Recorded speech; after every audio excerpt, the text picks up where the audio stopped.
आइए जानते हैं झारखंड की 25 फटाफट बड़ी खबरों को केवल 5 मिनट में। उससे पहले वीडियो को लाइक करके चैनल को सब्सक्राइब जरूर कर दें। पेसा कानून की डोर टू डोर जानकारी पहुंचाएगी सरकार। 1750 पेसा मोबिलाइजर्स करेंगे। ये काम झारखंड के ग्रामीण इलाकों में पेसा कानून लागू हो गया है। अब लगभग 1750 पेसा मोबिलाइजर्स घर घर जाकर ग्रामीणों को इसके अधिकारों की जानकारी देंगे। सरकार डोर टू डोर कैंपेन, नुक्कड़ नाटक, गीत और डिजिटल मोबाइल वैन के माध्यम से ग्राम सभाओं को मिले भूमि, पैसा, योजना और परंपरा से जुड़े अधिकारों के बारे में बताएगी, ताकि विवादों से बचा जा सके। चाय की चुस्की के साथ सीएम सोरेन ने रांची की हरियाली और प्राकृतिक सौंदर्य का लिया आनंद। अधिकारियों को दिए निर्देश। मुख्यमंत्री हेमंत सोरेन ने नए साल पर रांची के धुरवा डैम और अन्य पिकनिक स्थलों का दौरा किया। उन्होंने पर्यटन विकास की संभावनाओं का आकलन किया और अधिकारियों को ठोस कार्य योजना बनाने का निर्देश दिया। सोरेन ने स्थानीय लोगों की समस्याएं सुनी और रोजगार सृजन पर जोर दिया। झारखंड में रिटायर्ड शिक्षकों को मिल सकती है खुशखबरी।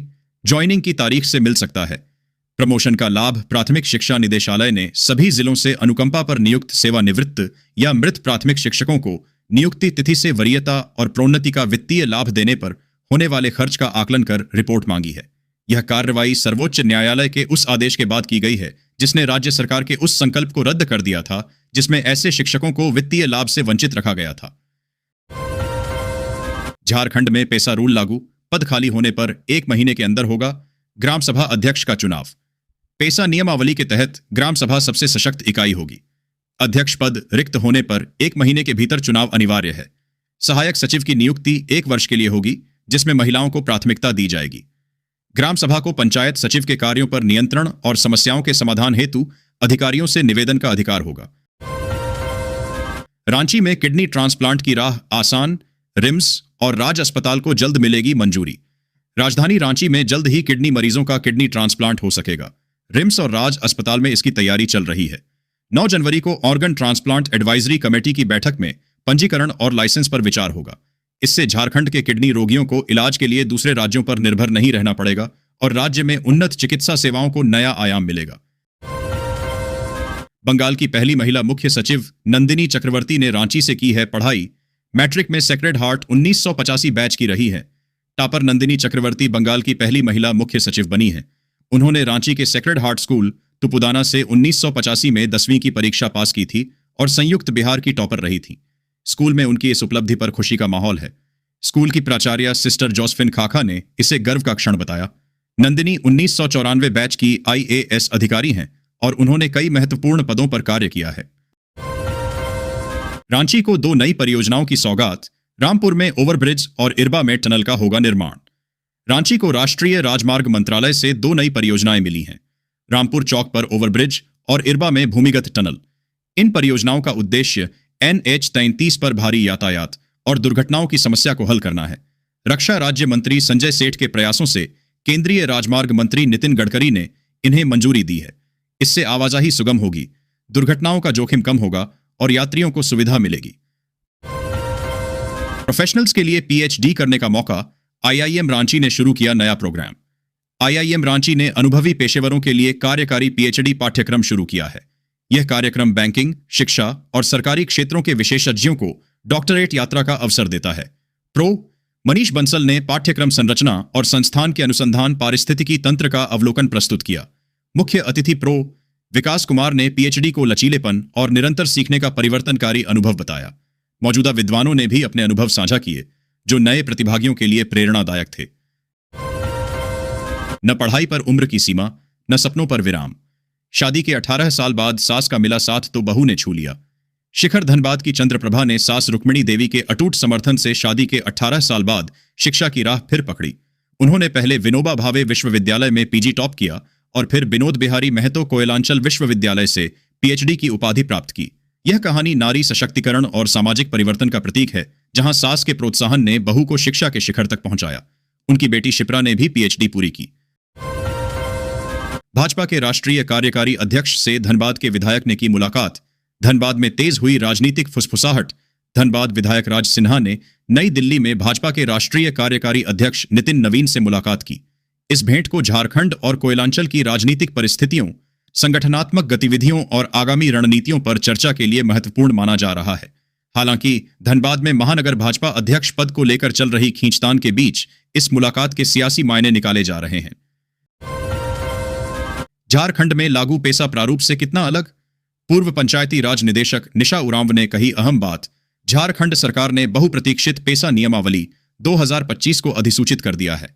यह नियमावली राज्य के 5वीं अनुसूची क्षेत्रों में प्रभावी होगी, जिससे आदिवासी और जनजातीय समाज को गांव, संसाधनों और विकास से जुड़े निर्णयों में सीधा अधिकार मिलेगा। ग्राम सभा को सर्वोच्च इकाई बनाया गया है, जिसकी मंजूरी के बिना कोई योजना लागू नहीं होगी। पूर्व पंचायती राज निदेशक निशा उरांव ने नियमावली में संशोधनों पर विस्तृत विश्लेषण की बात कही है। चिरकुंडा में खुलेंगे 4 आयुष्मान आरोग्य मंदिर, घर के पास मिलेगी मुफ्त स्वास्थ्य सुविधा। धनबाद के चिरकुंडा में नए साल 2026 तक 4 शहरी आयुष्मान आरोग्य मंदिर खुलेंगे। ये केंद्र नागरिकों को घर के पास मुफ्त इलाज और जांच की सुविधा देंगे। इनमें बुखार, खांसी, बीपी, शुगर, मातृ शिशु स्वास्थ्य और मानसिक परामर्श जैसी सेवाएं मिलेंगी। प्रत्येक केंद्र पर डॉक्टर, नर्स सहित 5 कर्मी तैनात होंगे। जनवरी माह में सभी केंद्र चालू हो जाएंगे। मजदूरों के लिए बड़ी खुशखबरी, अब 25,000 रुपए की मदद और मिलेंगे कई नए फायदे।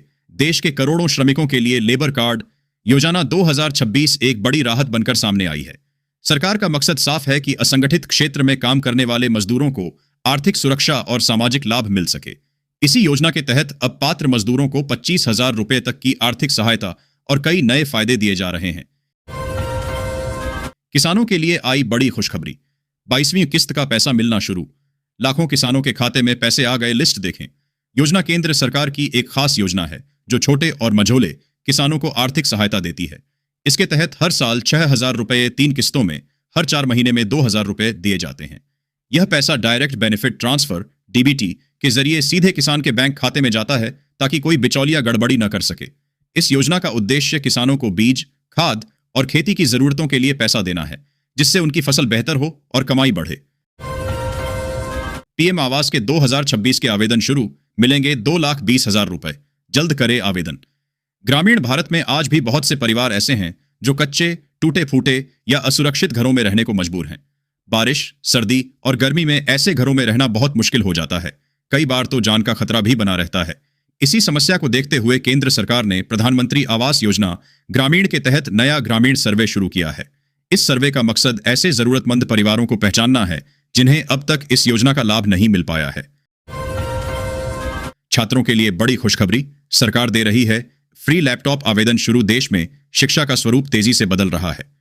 Online class, digital assignment, e learning platform और प्रतियोगी परीक्षाओं की तैयारी अब काफी हद तक इंटरनेट और टेक्नोलॉजी पर निर्भर हो चुकी है। ऐसे समय में जिन छात्रों के पास लैपटॉप या डिजिटल डिवाइस नहीं है, उनके लिए पढ़ाई जारी रखना चुनौतीपूर्ण हो जाता है। इसी समस्या को समझते हुए सरकार ने फ्री लैपटॉप योजना की शुरुआत की है। इस योजना का उद्देश्य योग्य और जरूरतमंद छात्रों को मुफ्त लैपटॉप उपलब्ध कराकर उन्हें डिजिटल शिक्षा से जोड़ना है, ताकि कोई भी छात्र सिर्फ संसाधनों की कमी की वजह से पीछे न रह जाए। झारखंड में केंद्रीय सहायता के अभाव में अटकी पेयजल परियोजनाएं, 70% काम के बावजूद ठप। झारखंड में नल जल और शहरी ग्रामीण जलापूर्ति योजनाओं को केंद्रीय सहायता का 8 महीने से इंतजार है। सितंबर में सहमति के बावजूद केंद्र से राशि नहीं मिली है, जिससे बोकारो, गढ़वा, रांची सहित 7 बड़ी परियोजनाएं 70% से अधिक पूरी होने के बाद भी अटकी हैं। जल जीवन मिशन के तहत 315 ग्रामीण योजनाएं भी प्रभावित हैं, जिससे संवेदकों का भुगतान रुका है और कार्य ठप है। में बनेगा आईटी पार्क, 50,000 लोगों को मिलेगा प्रत्यक्ष रोजगार। रांची के धुरवा में राज्य का पहला आईटी पार्क स्थापित होगा। सूचना एवं तकनीक विभाग ने इसके मास्टर प्लान और डीपीआर तैयार करने की प्रक्रिया शुरू कर दी है। एक निजी एजेंसी साइट विश्लेषण, डिमांड असेसमेंट और आरएफपी तैयार करेगी, जिसके आधार पर मास्टर सिस्टम इंटीग्रेटर का चयन होगा। यह पार्क 50,000 प्रत्यक्ष रोजगार सृजित करेगा और राज्य के आईटी क्षेत्र को बढ़ावा देगा।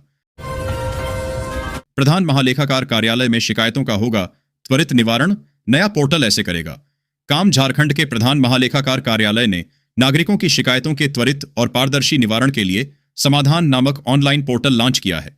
यह पहल कार्यालय के कार्यों में पारदर्शिता, पहुंच और जवाबदेही बढ़ाएगी।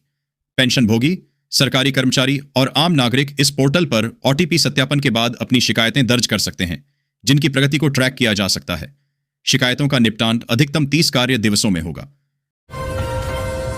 झुगसलाई नगर परिषद में 44 साल बाद चुनाव, 22 में से 11 वार्ड आरक्षित, महिलाओं के लिए 9 सीटें। जमशेदपुर के झुगसलाई नगर परिषद में 44 साल बाद चुनाव की तैयारी चल रही है। जिला निर्वाचन पदाधिकारी ने आरक्षण सूची जारी की है, जिसके तहत कुल 22 वार्डों में से 11 आरक्षित किए गए हैं। इनमें अति पिछड़ा वर्ग 1 और पिछड़ा वर्ग 2 के लिए सीटें शामिल हैं।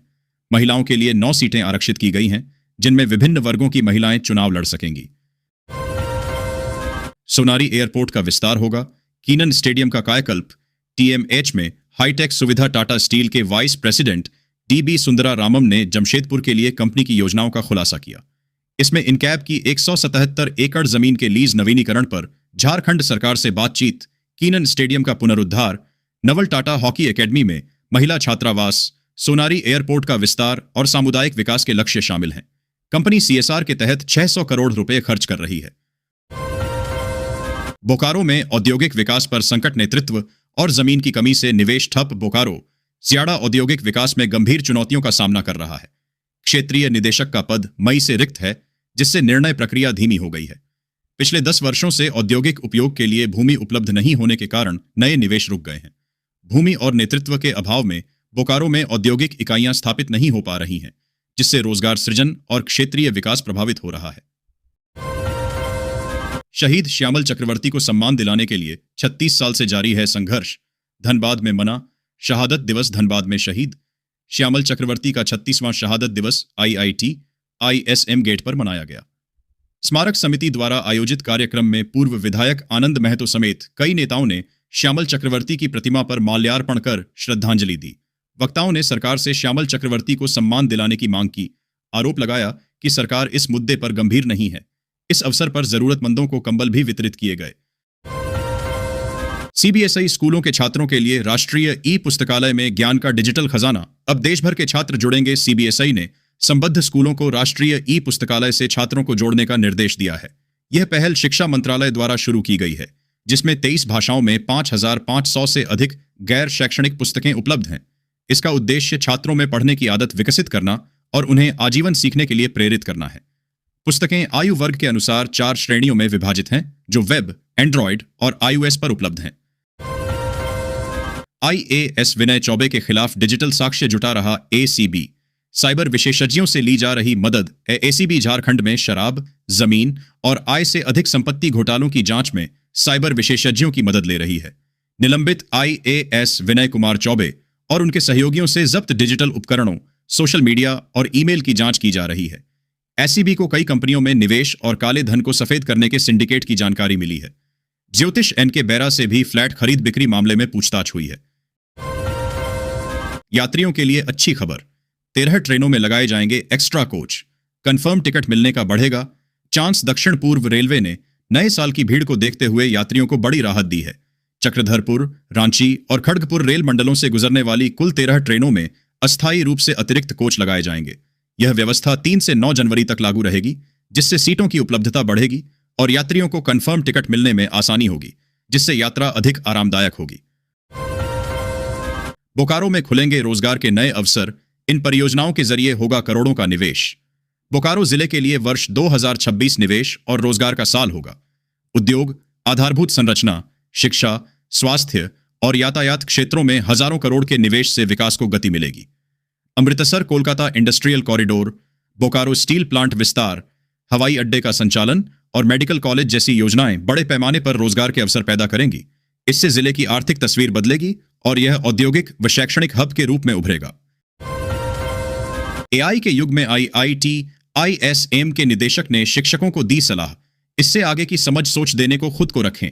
अपडेट। धनबाद के IIT में डिजाइन और उद्यमिता पर 2 दिवसीय कार्यशाला का उद्घाटन हुआ। निदेशक प्रो सुकुमार मिश्रा ने कहा कि AI के द्वार में शिक्षकों को लगातार खुद को अपडेट करना होगा, ताकि वे छात्रों को बेहतर मार्गदर्शन दे सकें, न कि AI पर प्रतिबंध लगाएं। कार्यशाला का उद्देश्य उच्च शिक्षण संस्थानों में नवाचार और छात्रों को स्टार्टअप के लिए प्रेरित करना है। धूप से थोड़ी राहत के बाद फिर सताने लगी कड़ाके की सर्दी। कोहरे से धीमी हुई वाहनों और ट्रेनों की रफ्तार। धनबाद में सुबह कोहरे के बाद खिली धूप से मिली राहत अस्थायी है। शनिवार से न्यूनतम तापमान 9 डिग्री और रविवार से कई दिनों तक 8 डिग्री रहने का अनुमान है, जिससे कड़ाके की ठंड लौटेगी। पश्चिमी विक्षोभ और चक्रवाती घेरे के कारण तापमान में गिरावट आएगी। घने कोहरे से वाहनों और राजधानी दुरंतो जैसी कई ट्रेनें भी देरी से चल रही हैं।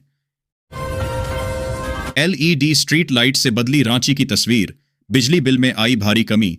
रांची में एलईडी स्ट्रीट लाइटों ने शहर की तस्वीर बदल दी है। नगर निगम का वार्षिक बिजली बिल 49 करोड़ से घटकर 22 करोड़ रुपए हो गया है, जिससे बड़ी आर्थिक बचत हुई है। लगभग 49,000 एलईडी लाइटें लगने से शहर की चमक बढ़ी है, आपराधिक घटनाओं में कमी आई है और महिलाओं को रात में अधिक सुरक्षित महसूस होता है।